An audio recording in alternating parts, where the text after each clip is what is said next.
మనం కూర్చొని ధ్యానం చేసేది ఆన్సర్ మనకు పరమాత్ముడిని చేయాలా అని భగవంతుడినే ధ్యానం చేస్తూ కూర్చోవాలి. అంటే అన్ని దిక్కుల అన్ని దేశాల్లో ఉన్నాడు అనే మాలను పట్టుకుంటూ అట్లా కళ్ళు మూసుకొని కూర్చోవాలి. మౌనానికి యోగానికి చాలా దగ్గరగా ఉండేటువంటి జపం. అటువంటి శివుణ్ణి మనం యోగ శివుణ్ణి, అందుకని శంకర నారాయణ అన్నారు. ఆ యోగ శివుణ్ణి మనం ఆ ధ్యానానికి అనుకూలం చేసేవాడు విష్ణుమూర్తి, ధ్యానంలో కనపడేవాడు శివుడు, శంకర నారాయణగా కనపడతాడు. ఏం చేయాలా అనటానికి మనకు ఒక ఆన్సర్ ఏంటంటే, మౌనంగా పరమాత్ముణ్ణి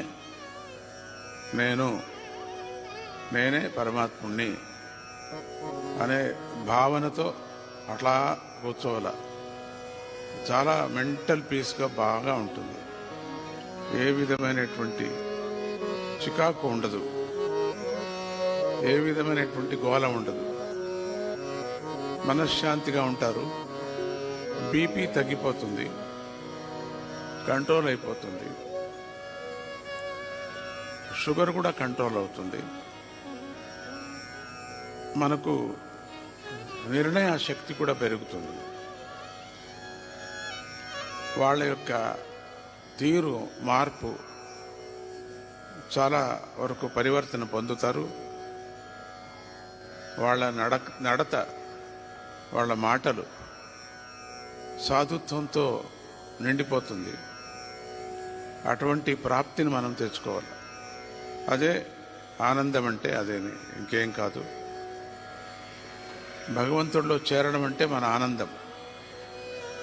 అటువంటి ఆనందాన్ని పొందేటువంటి, వాళ్ళలో చేరేటువంటి ఆనందాన్ని పొందే స్థితిని మనం తెచ్చుకోవాలంటే ప్రతినిత్యం తప్పకోకుండా మనం 1 గంట సేపు అయినా ధ్యానం చేయాలి. ప్రారంభంలో ఒక అరగంట సేపు, 10 నిమిషాల నుంచి ప్రారంభం చేసుకోవాలి. ఒకవేళ 10 నిమిషాలకి మనస్సు బయటకు రాకపోతే కంటిన్యూ చేయవచ్చు.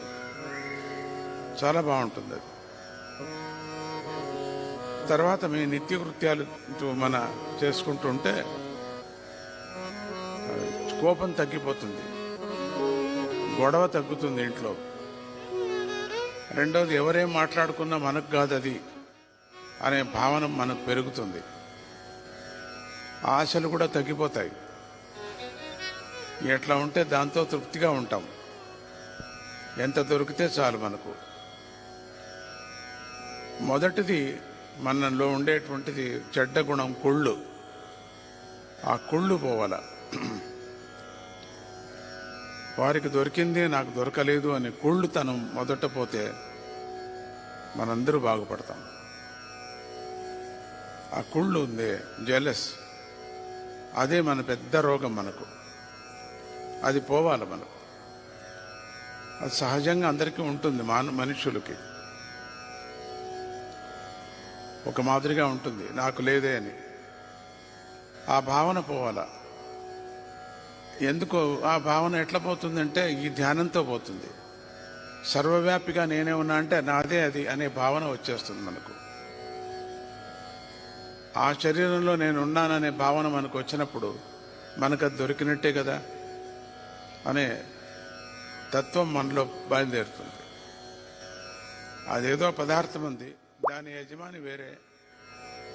అయ్యో నాకు అది లేదని కుళ్ళుతానం ఉండకూడదు. నువ్వు ఆల్రెడీ సర్వవ్యాపి అనేటువంటి అభ్యాసం చేశావు. అన్ని చోట్ల నేనున్నాను, అన్ని చోట్ల నేనే. ఆ యజమాని కూడా నువ్వే అయిపోతావు మనసులో. అందుకని ఆ పదార్థం నీదే అయిపోతుంది. ఫిజికల్గా దాన్ని పట్టుకోలేము, వద్దు మనకు. అంతటితో తృప్తి అయిపోతాం మనం. ఇంతే కదా. ఏ పదార్థం దొరికినా కొన్ని క్షణాలే కదా, కొన్ని రోజులే కదా, మళ్ళీ దాన్ని వదిలేస్తాం కదా. ఆశ పడుతుంది ఏదన్నా ఒకటి తినాలా అని. తినేంతవరకు అంతే. మళ్ళీ పోతుంది కదా అది. కానీ అది దొరికేంత వరకు కొన్ని రోజుల వరకు కష్టపడుతూ ఉంటాం. అయ్యో దొరకలేదే, తినాలా తినాలా తినాలా అని. తిరిగిన తర్వాత అయిపోయింది, సగం తిని పారేస్తాం, అంతటితో పోతుంది అది. అంటే ఆశ అంత నికృష్టము అని అర్థమవుతుంది. పర్మనెంట్గా ఉండే ఆశ అయితే బాగుంటుంది, పర్మనెంట్గా ఉండే ఆశ కాలేదు అది. భగవంతుడు విచారంగా దొరకలేదే అనుకుంటుండే, అది ఎప్పటికీ దొరకదు అది. కాబట్టి దాని మీద ఆతరత ఉంటుంది, దాని మీద తపస్సు ఉంటుంది. అదొక్కటే పెట్టుకోవాలి. కానీ మనుషులు దొరకలేదు, మనకు అనుకున్నది కాలేదు అనేది మాత్రం రాకూడదు. ఇది మీకు భగవద్గీత బాగా చెప్తుంది. దిన్నము మీరు చెప్తున్నారు, భగవద్గీత పఠన చేస్తున్నారు, పారాయణం చేస్తున్నారు, వింటున్నారు. పుస్తకం కూడా చదవండి, దీని అర్థం తెలుసుకోండి. దీని రుచి ఒక్క పరి మీకు అందితే దీన్ని వదలరు మీరు.